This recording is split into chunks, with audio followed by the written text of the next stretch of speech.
yo, yo, yo, yo, yo, yo, yo, yo, yo, yo, yo, yo, yo.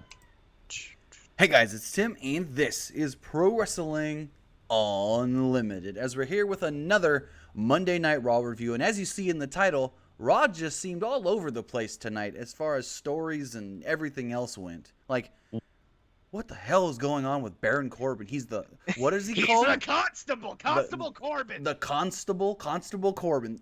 Someone needs to make that into a t-shirt, Constable Corbin. Well, let's do it. Oh, God. That's like, what is going you know what on? else you need to make into a t-shirt? What? I didn't put any quarters, eggs, or sporting equipment on my butt.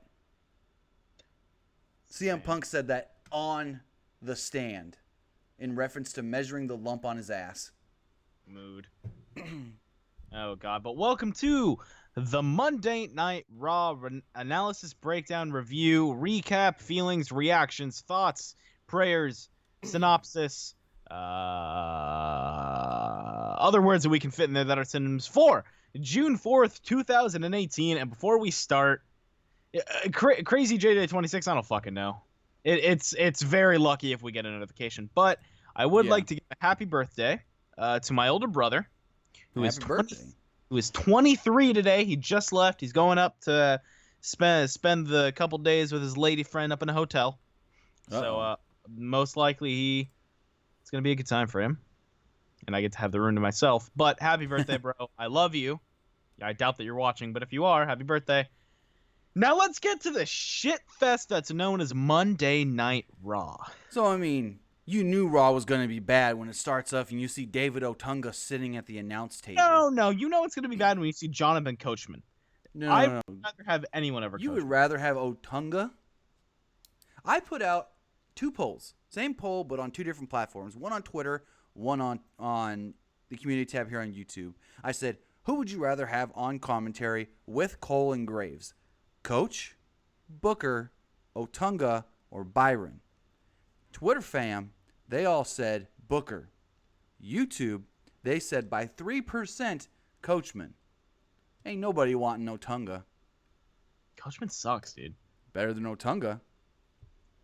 I don't know, man. Anyways, Coach wasn't there because Michael Cole City was quote-unquote on assignment when really he's chilling in Atlantic City at the World Long Drive Golf Championships for the Golf Channel. Coincidentally, also an NBC Universal property. No, no, he's on assignment. That's his assignment. I know, for NBC Universal. They didn't lie. They didn't lie. NBC said, we don't need you on Raw tonight. We need you on the Golf Channel. NBC has pull over Vince. Same. All right, so show starts off and Elias is out in the ring and he's trying to play his song. And he says he's going to dedicate his song tonight to his guitar that he lost last week when he busted it over the back of Seth Rollins. Rip guitar. He basically was just like, we're in Houston. Good thing I didn't bring the Warriors with me and Steph Curry. Because we know what they did to you guys and the Rockets. They are just dismantling the Cavaliers. They're making the Cavaliers look like Hornswoggle. And I love it. Anyways. And they also beat the Rockets. Yeah, they beat the Rockets. Rockets are a bunch of nobodies. Right. Anyways.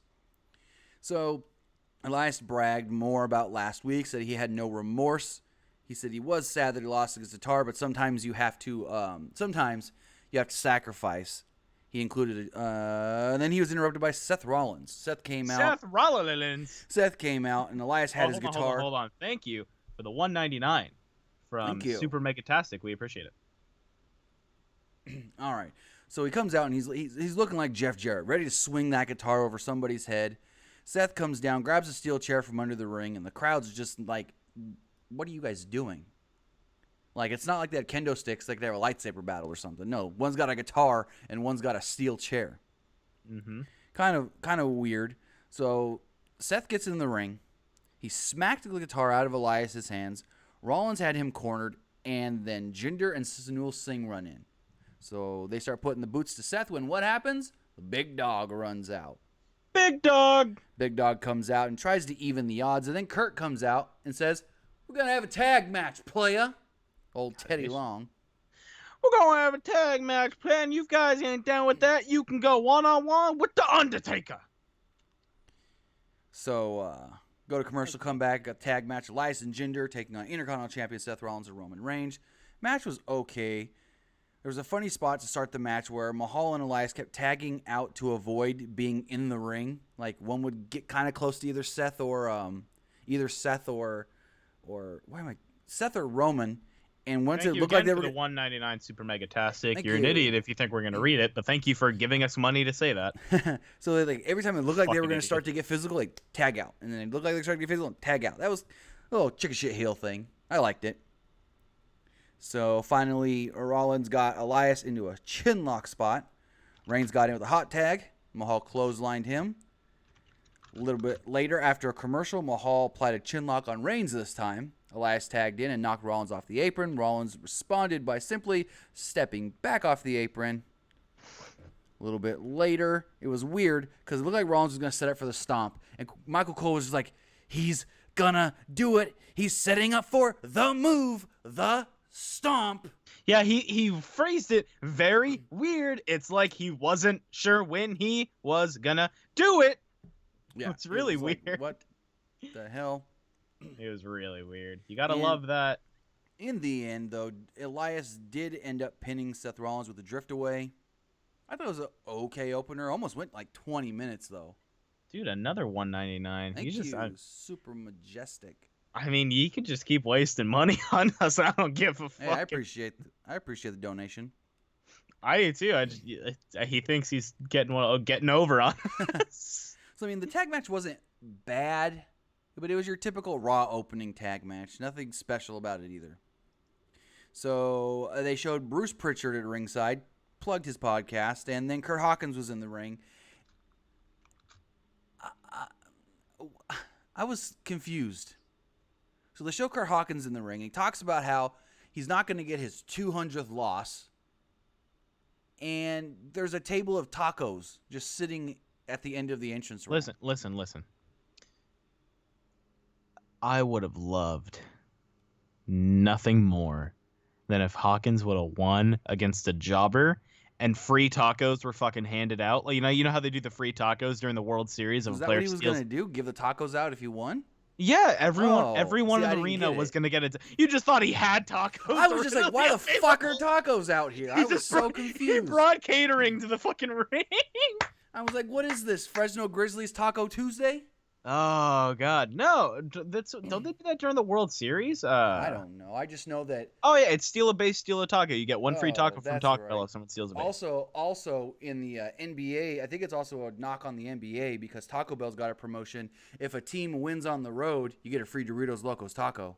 Yeah, it's the same thing with the MLB. That's what I just said. Oh, well, see, I didn't know. It's called so it's steal a base and steal a win. Now that you say it like that, I remember what you're talking about now. Alex, you're right. I was just saying that on my Fortnite stream. If you don't know what my Twitch is, it's twitch.tv/armweek. I'm not ashamed to plug my shit. Hey, I can plug you right here in the chat. I was doing it right now. All right. So he's out there and he's like, I got this guy here I'm going to take on. I'm not going to get my 200th loss. What's your name? And the guy goes, my name is James Harden. I'm like, what? Now, according to Sean over at Fightful, he got a copy of the script, and he said originally the jobber's name was supposed to be Steph Curry. I love it. So I remember when I went to a house show here in Oakland last year. It was around October. They had a tag team which was Stephen Clay and Curry something, and they were the tag team called the Splash Brothers. Would have been Which- Curry Thompson? Yeah, it would have been Curry Thompson. Wow. And I just thought it was really funny, and I like the call, but I like the calls to the NBA. You know what I really want?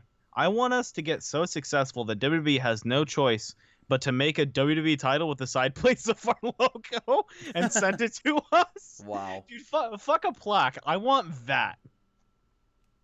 So, not much to say here other than James Harden won by disqualification when it looked like Hawkins was going to win. And then about a minute and a half in, Constable Corbin. Well, we didn't know him as the Constable yet. Baron Corbin comes down. Big Banter Baron. Hits the end of days. Constable Baron. Hits the end of days on James Harden. disqualifying Kurt Hawkins. It's like, what are you doing? Then he just totally wasted the tacos. Yeah, man, let me tell you, I would have loved nothing more than some tacos. Right. Tim, what's your favorite kind of meat to put in tacos? Chicken or pork? Or beef? Beef? Dude, I love good chicken tacos. I've done shredded chicken before. Okay, chicken burritos are really good. Yes. Chat, what's your favorite kind of burrito? All right, so we should Luca. Hey, can I tell you something interesting about Luca Troller? Sure. Turns out Luca Troller has just the most amazing Australian voice you've ever heard. You guys been Fortniting it up? Yeah, he was in my stream that day and he was talking to me. I was like, what? I wasn't prepared. Nice. I was like, dude, I was taken by it. It was fantastic. All right, so after this segment with, I guess you can say, Baron and Hawkins. Hey, is this the first time a jobber's won on Raw? On Raw? Yeah. I don't think so. Eric, shrimp tacos underrated. Anyways, so you go backstage and they're like, next up, Natalya versus Nia Jax, and Natty's like practicing shadow boxing or whatever, and she's like got her elbow way too far out throwing punches or whatever, and then all of a sudden Ronda comes up. She's like, keep your elbow tight, square it up, and throw the punch like this. And then she grabs her jacket and they walk off. Corbin, here we go. So Corbin goes into Kurt's office, and Corbin wasn't happy, talking about how he was not getting opportunities, and so he says, I went to the WWE headquarters and I spoke with Stephanie McMahon. She wrote me a letter that I need to read to you. I don't know exactly what the whole letter said, but he basically said that Stephanie McMahon has appointed me the constable of Raw. I am her eyes and ears when she is not here. I would have been really funny if it said, Stephanie McMahon made me the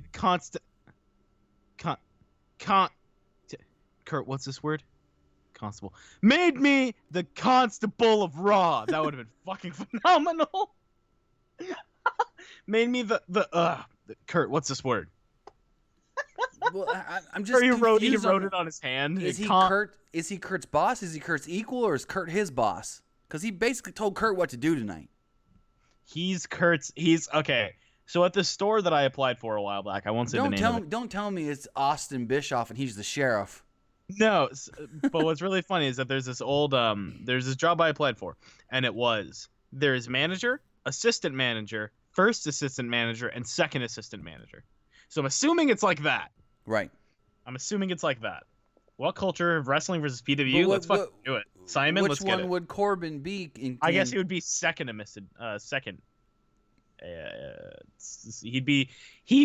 would go Stephanie, Kurt, Baron. Gotcha. Even though he told Kurt what to do tonight. Anyways. No. It would go Stephanie, subsection Baron, Kurt. Oh, Lord. Anyways, so Angle looked over the letter and he just was like completely dumbfounded. So then we had Nia Jax and Natalya. Ronda Rousey come down on commentary. This was not good. Ronda was not good on commentary. We saw, like we said, kind of like Sean Ross said over on his, we saw the best of Ronda and the worst of Nia on commentary. So they went to a commercial quickly. Before the break, they asked Ronda about Jax calling her ripe for the picking, and she literally goes, my husband's the only one that called me that. I like it. I went, did she really just say that? Like, wow. And then after the commercial, she says the line again. Like they thought she it's like they did a reshoot. Right, like they thought she messed it up or something. Like, what? It's like we didn't know. Anyways, the match. Natalya fought back. She tried to go for a scoop slam. She thought she was Hulk Hogan to Nia's Andre. Didn't really work out. God, no. Natty managed to take down Nia with a clothesline. Natty went for a drop kick. And then eventually Natty tweaked her knee. Jax grabbed her, hit her with a Samoan drop, and pinned her. So Natty's laying here in the ring, and her knee's hurting her. She can't get up. And Ronda runs down to check on her, and Natty's all kinds of concerned, like, oh my God, I didn't mean to hurt her. What happened? I didn't do that. If you didn't mean to hurt her, then what was a Samoan drop in the end? Now, I could see it being justified on Nia's part. Nia being, well, I was just trying to win, and I didn't realize she was actually hurt. If I knew she was hurt, I wouldn't have, gone any further. But So she's just there, and I think it was John Cone was the referee for this one, and there's I like love John Cone. he was just like, Natty, we're gonna get you some help. It's gonna be okay. And she's just like, my knee, and Ronda's trying to look her over, and then Nia just gets up, does her mean mugging, and squares right up to Nia. And Nia's just like, I didn't mean to hurt her. It was an accident. Like, she's all of a sudden scared of Ronda. Yeah, it was weird. But can I tell Very you one weird. thing? So Rousey Two of my favorite people on earth are John Cone and Mike Chioda, because at any given moment they look confused and scared about what's happening. Right. If you look at a picture of Mike Chioda from any big match, he has a face of like, oh fuck, I shouldn't be here. Oh, I love him to death. Or you got, what is it, Drake Wirtz? Or he's just like, man, why can't I just beat these guys' ass? And Drake just looks like he wants to drop a super kick to every Right. motherfucker on the roster. Man, can I just get some barbed wire out here? Oh god, Tim, where was Jonathan Coachman? Jonathan Coachman was in Atlantic City, basically watching people play golf and where is watching where is people at the Atlantic driving City? range. Huh? Where is Atlantic City? Kind of up in the New Jersey area ish. It's WrestleMania 4 and 5, or is it 3 or 4? 4 and 5. One of the 4 and 5, I think it was. Sebastian Martinez with the 199. Is it just me or SmackDown way better than Raw? I mean, when SmackDown Don't get Live ahead of first- yourself. We still got SmackDown tomorrow that can be just as big of a cluster. Hold on, if you remember, that's what people were saying when SmackDown Live first started. I'm glad people are starting to say it again. True. Nicole Palace, hello, wonderful people, not Nick. Yeah, true. So Ronda and the referee helped Natty to the back. Jack still looked concerned, and I was confused on, is Nia a heel? Is Nia a face? What the is going on? Yeah, I like how you censored yourself. So backstage, Renee Young interviewed Bobby Roode. Bobby was, the main roster crowd don't give a two hoots for Bobby Roode. They just don't care. Bobby basically said he was going to win Money in the Bank, become the Universal Champion, and then he posed. He did his little pose with his arms out and said, because everything's glorious. She asked about Braun Strowman, and Roode said that he was hoping... Huh? Braun! She asked about Braun Strowman. He goes, oh, I was hoping you wouldn't ask about him tonight. It's like, bro, you got a match with him next. It's like, are you an idiot? He's like, don't worry, I got a trick up my sleeve to survive. So in 5 minutes, he loses to Braun. Brilliant. That was his trick. Yeah. Braun smashed a ladder in half. Yes, I was about to get to that. The only thing worth talking about in this whole match is the match was just bleh. So there's a spot where Roode takes the ladder and he sets it up. He bridges it on the ring post and the barricade over on the side where usually the announce table should be if it's at ringside. And he's running around the ring and Braun's chasing him and he slides under it. So he's looking at Braun like, what are you going to do now? You got to run the other way if you want to get at me. And Braun just goes, arms up in the air, arms back down, whap! Donkey Kong Breaks it right smash. in half. Yeah, basically. Did you ever play Donkey Kong Country on the GameCube Yes. with the bongos? Yes. Oh god, I found the bongos in my shed It was yesterday. basically like when Matt Hardy crashed through the ladder when Edge was laying on it. It was WrestleMania 22, 23. Mhm. It just broke right in half just like that. Oh, Braun hell just yeah. did it with his hands. Like it was nothing. And then he killed him. Threw him into the barricade, back into the ring, power slam, win. There you go. Charlie Caruso interviewed Kevin Owens. She asked him about his thoughts, and he goes, my thoughts. Thought be gone. I think Braun Strowman's big. Bobby Roode has a robe. The sky is blue. Who cares? Owens didn't care who wins, who was in the Money in the Bank. He mocked the crowd for being fans of Finn Balor and asked what too sweet really meant. Too sweet. So backstage, we see Nia, it was Nia, Ronda, and Natty. They're wrapping up Natty's knee. They're giving her some ice and they're giving her some crutches. She told Rousey she heard a pop. And this is when she grabbed the crutches. Rousey said that she didn't have to get up as soon. Or she basically just said, stay there. Don't walk on it. Don't put no pressure on it. You can sit there as long as you need. And Nia was just apologizing the whole time. And they were just, Nia was just like, I'm so sorry, we're friends, and da-da-da-da. And Ronda's just like, no, I'm her friend, and this. What the hell is this? So awkward. Yeah, it was really weird, so now, man. They ain't fighting for the Raw Women's Championship. They're fighting for Natty. And on that note, too, I forgot to mention when they had the Natalya Nia match, They literally said, this match of Money in the Bank between Ronda Rousey and Nia Jax is the most important match ever with the Raw Women's Championship on the line. No, so you're telling me the Iron Man, the Hell in a Cell, and that Falls Count Anywhere, whatever it was, on Raw, all were less important than this random match that ain't going to go more than 90 seconds of Money in the Bank? Like, what? Anyways, going forward, so Renee Young was in the ring. She introduced the tag team champions, Matt Hardy and Bray Wyatt. They cut a promo on the entire tag team division. They said whoever faced them would learn what it meant to become woken. Matt Hardy babbled on and was like, the winners are going to need to be ready because Senor Benjamin needs to... And then Bray kind of cut him off. So he basically was just like... Basically saying that they're going to do another Ultimate Deletion, hopefully, with the winners of this Battle Royal. I want to go back for a minute. Okay. And backtrack a little bit because I just saw this comment.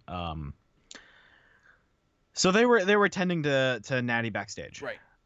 So assumably, this is a good way to kick out Natty from the Money in the Bank.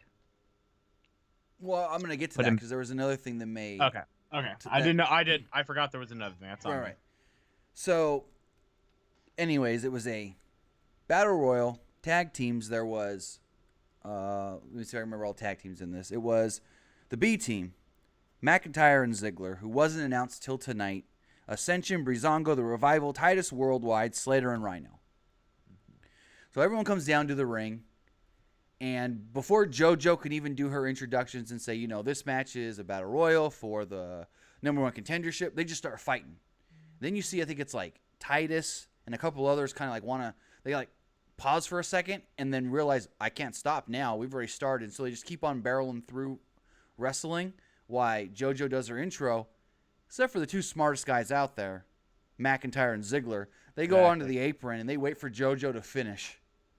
And then they get in the ring. They're like, oh, now the match can start. That was a cluster of a beginning. Oh, yeah. And who were the first out? Ziggler. Ziggler was the first eliminated.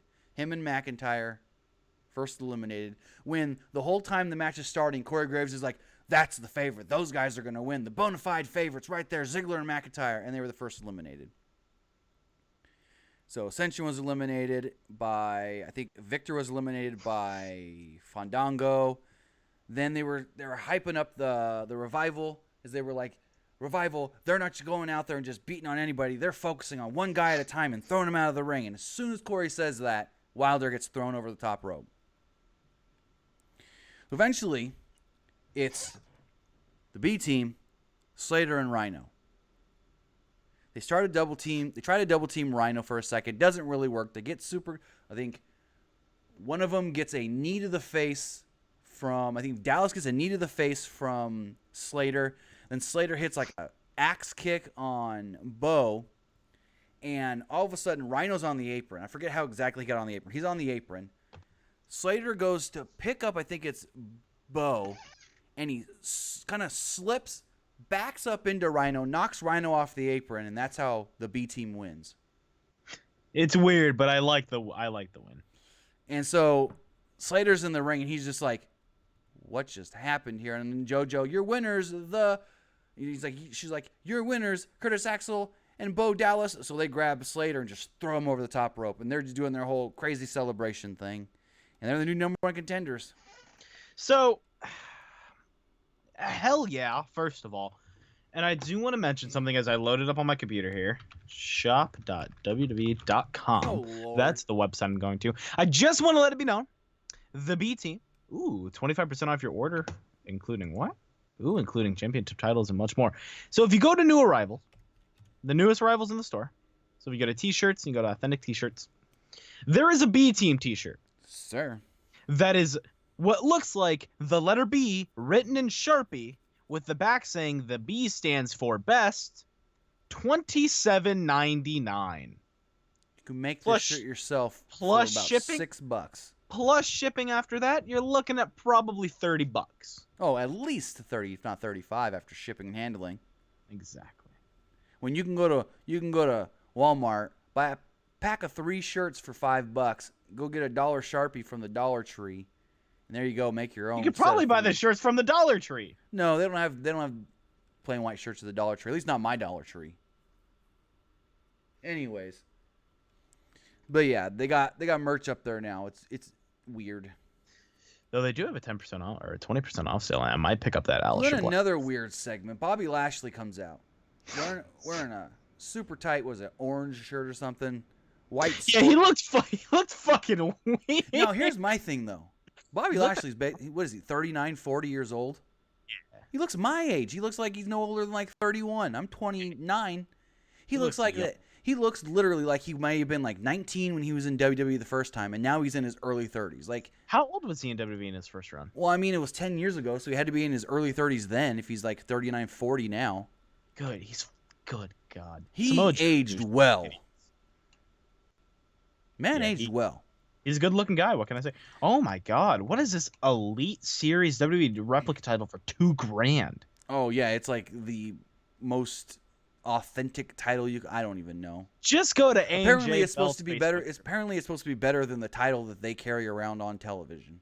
Just go to the A&J Facebook group. That's where I buy all my belts. All from. right. So Lashley comes out. He's got a trucker hat on, got this sports coat on or whatever. And he just basically calls out Sami Zayn. He doesn't say much throughout this entire segment. It's like they limited him. So he calls out Sami. Sami's music hits, but there's no Sami. Looking around, where's Sami? Where's Sami? And then you hear Sami.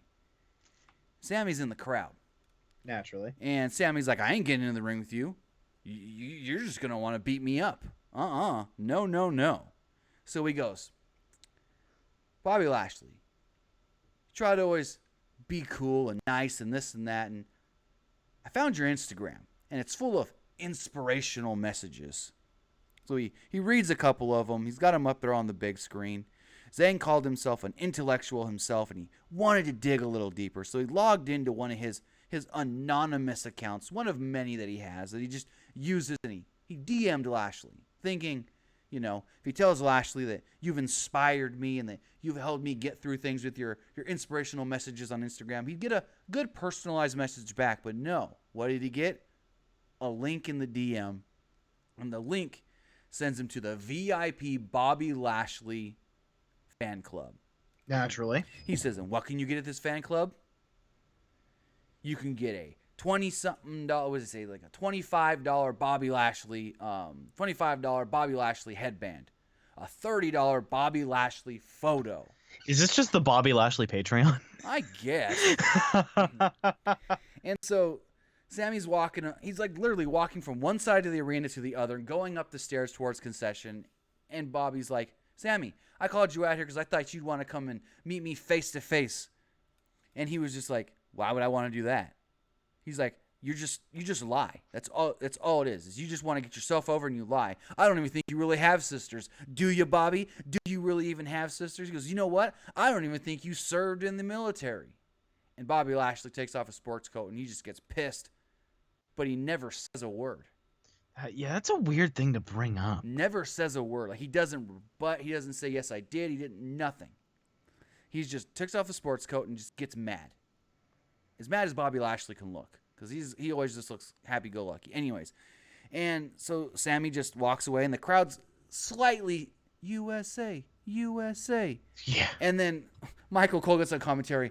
I just want to make things known that I can say for a fact Bobby Lashley did serve in the American Armed Forces. I like how you had to make that be known. known. And then Lashley's music plays. Naturally. And then this segment. So you got, is it Charlie Caruso? She looked like she had a stroke at first. She was like, I want to get my... I'm like, what the fuck? Like her mouth twitched out and everything. She's like, my guest at this time, Jinder Mahal. And she was just asking about Roman Reigns, the match coming up at Money in the Bank. She asked him if he felt threatened. And he was just like, no. Roman's always been handed things, and that's going to stop now. And then all of a sudden, it cuts to Renee Young with Roman. She's like, did you hear what Jinder just said about you? It's like, no! How the fuck would I hear it? How the fuck did you hear it? We're in two different parts of this arena. Oh, don't even get me started about that, because then Roman goes, I know where you're at. I can come get you. And he walks the wrong way and goes, hey, you know where Jinder is? He asks some guy, you know where Jinder Mahal is? Right after he literally says, I know exactly where you're at, and I can come get you. Like, dumb- what? The dumb. So he finally finds him, and they beat the crap out of each other with Roman coming up on the better end of it. I don't know, man. You got Adam Pearce and Jamie Noble and all them breaking it up. Referees. It's like, what?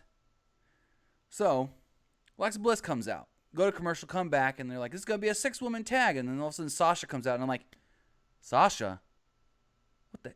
I know where they're going with this, but Alexa's a heel, teaming with the baby faces. So then Ember comes out, and didn't last week they kind of set up an Ember-Alexa feud?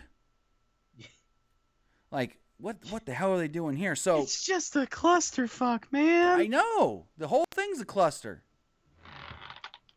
Like Jim Cornette would say, what the fuck are we doing here? Yeah.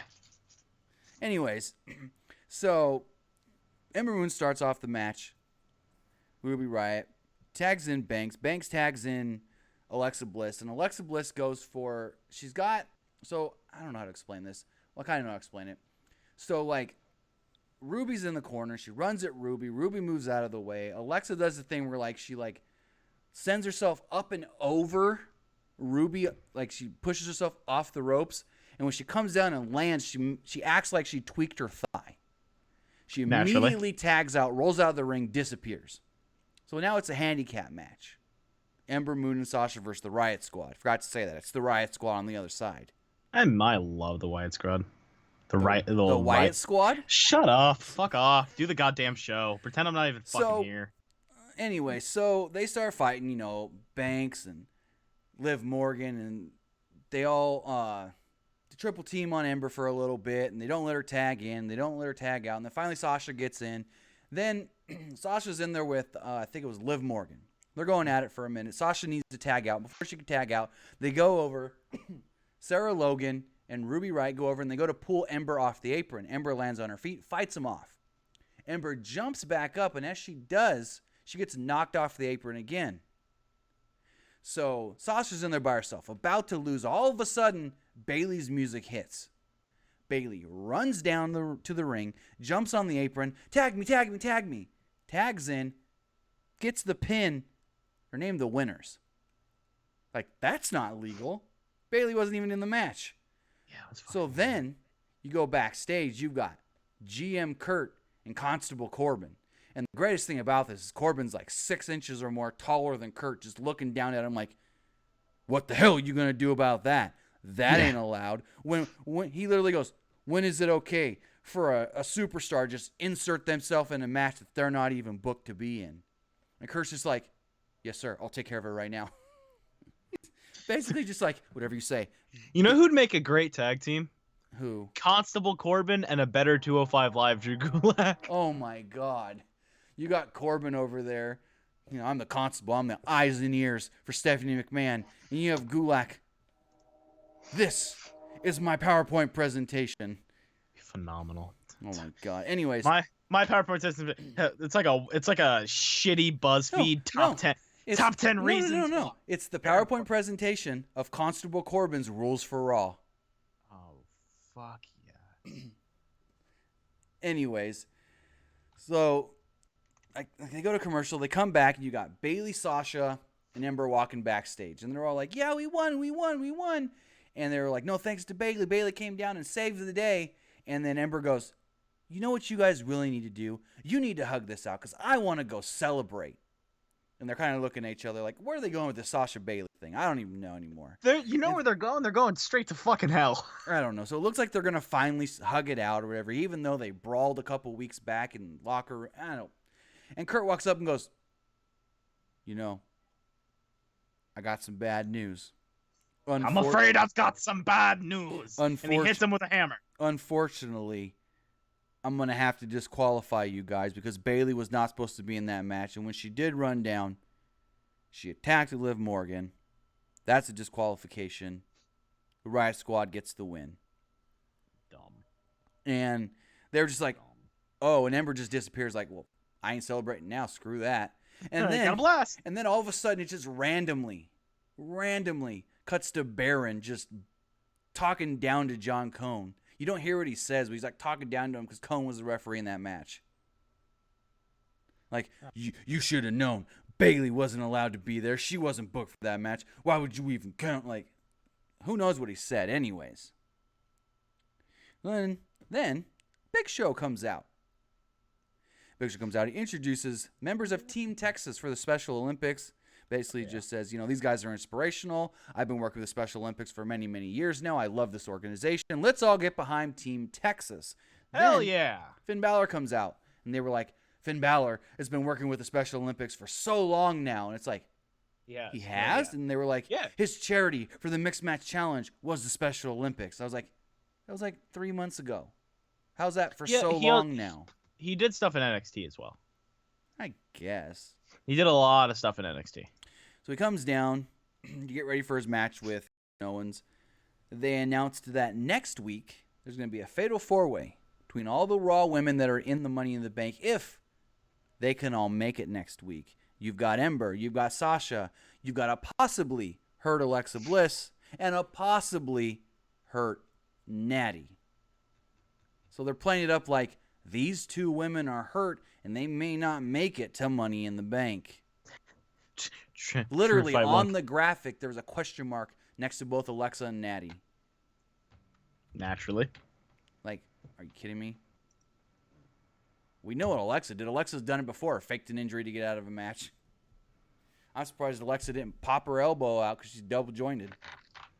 I would love if she did that. So Kevin Owens comes down. We get like a 19-minute match. I loved the match. Really good match. At one point, so a lot of the earlier parts of this match is Owens working over the arm of Finn Balor. I don't know exactly why he would work over the arm. I guess so he couldn't hit the sling blade that sets up his coup de grace. I guess. Like, he doesn't have a big move where he uses his arm, so that was kind of whatever. But so at one point, Owens hits him with a super kick. Balor counters with a pop-up powerbomb attempt into a sling blade. Balor followed with a running drop kick, went to the top rope, but Owens tripped him off the top rope and crotched himself. Ouch. And so remember the one time when AJ was just sitting on the rope, crotched, and everyone was just playing with the ropes on him with him? Yes. That's basically Balor was just sitting there for a minute until Owens finally knocked him off and just stomping him in the corner, and stomping him and stomping him and stomping him, and finally the referee disqualifies him because he wouldn't get out of the corner. A really weird ending. It was a weird finish. So then he moves Finn over and he hits him with a frog splash. I'm like, okay, where's this going? So then he grabs the ladder, puts it in the middle of the ring, and he climbs up the ladder. I'm like, oh, he's gonna pose with the Money in the Bank. Excuse me. I'm like, he's gonna pose with Money in the Bank. So Corey Graves is like, Owens, grab the briefcase. It would be so symbolic if you grabbed that briefcase, and then when you win at Money in the Bank, it was like you foreshadowed it. I'm like, what? So it's like he had to walk us through the reasoning. So you know what I there's mean? one camera angle that literally looks like if Owens moved, he would bonk his head on the briefcase. Then you got another camera angle that literally shows that he's like 6 feet away. So he couldn't have grabbed that briefcase if he wanted to. So he's up at like the third to the top rung, maybe one higher. And he turns around and I'm like, oh, he's going to hit a frog splash from the top. And he looks down at Finn. Finn, keep in mind, Finn is completely motionless. He's like dead. Like he doesn't even look like he's breathing. Yeah, it looks weird. And Owens looks like he's about to jump. And he shakes his legs, and he stops like he's scared. So he climbs down a couple, turns around, ready to jump. He's got that look on his face like frog splash, motherfucker. And he shakes, and he doesn't want to jump. And I'm like, okay. Hell, he hasn't fallen off the ladder like legitimately because he's moving around so much. Got to give him credit for that. And all of a sudden, Balor's to his feet. Like Balor wasn't breathing, and all of a sudden he's to his feet, and he's pulled Owens off the ladder. It was weird. Drop kick in the corner, sets him up for the coup de grace, climbs all the way to the top of the ladder, basically. Camera angles like in the corner on the other side of Owens where you can't really see what's on the other side of Owens on the mat. So it's perfect for Balor hits the coup de grace that completely misses, but looks like he hit it. And that's how Raw ends. He hits the coup de grace, climbs back, moves the ladder, climbs up the ladder, grabs the briefcase, and they're like, is this what could happen to Money in the Bank? Did Finn Balor just show us what he's going to do in 2 weeks? And Raw ended. What day is Money in the Bank? 17th. 17th. A lot of wrestling this month. Yeah, the 17th is Money in the Bank. The day before that is NXT TakeOver Chicago. And then the 2 days after that aren't just Raw and SmackDown. They're also filming the stuff in the UK at the Royal Albert Hall. And then I know on the 9th, Dominion and CM Punk's fight. Mm-hmm.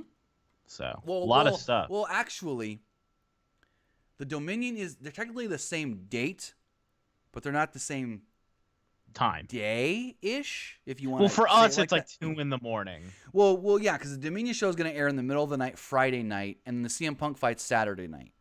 Yeah. So, yeah. So, I want to say thank you guys for tuning in to this episode of the Raw Recap Analysis Breakdown Review, synopsis, thoughts, feelings, reactions, and all the other synonyms that can fit in there for June 4th, 2018. You can find us on the Patreon, and Tim's going to link it right here in the chat. You can find us at patreon.com/PWUnlimited. You can join a bevy of reward tiers. It's super fun. You can follow me on Twitter at PWU_Armstrong and on Twitch, twitch.tv/ArmWeek21. No, just Arm Week. Just Arm Week, not Arm Week 21. We got to change that. That's okay. But you can find me on Twitch there. Make sure to check out the guys over at Fightful.com. Sean Rossap does a hell of a job doing everything. I got caught up with my throat there. And they also covered stuff from the CM Punk trial today. So go check that out. Yeah, AJ was on the stand this time. AJ was on the stand today. You can find us on Twitter at PWUnlimited, Facebook at facebook.com/ProWrestlingULTD, and right here on YouTube. Tin, where can they find you? You can find me on Twitch and Twitter at TimmyBuddy. You can also, like Nick said, go find our good friends over at Fightful. You find them at Fightful.com or on Twitter at Fightful Online, Fightful Wrestling, Fightful MMA, Fightful Boxing. They've got so many different handles. It's like Sean Rossap. He's got 3 names and they got 5 Twitters. Sean Rossap is ugly and a poo-poo head. I'm saying that right now. Woohoo! Fighting words. I've got my title in my hand. But thank you guys for listening tonight. We will see you guys tomorrow for the SmackDown Live recap, review, analysis, breakdown, synopsis, feelings, reactions, thoughts. I don't know, other words that I can fit in there. It's cold and I'm tired. Thank you guys. Have a good night, and we will see you guys later. Have a good one.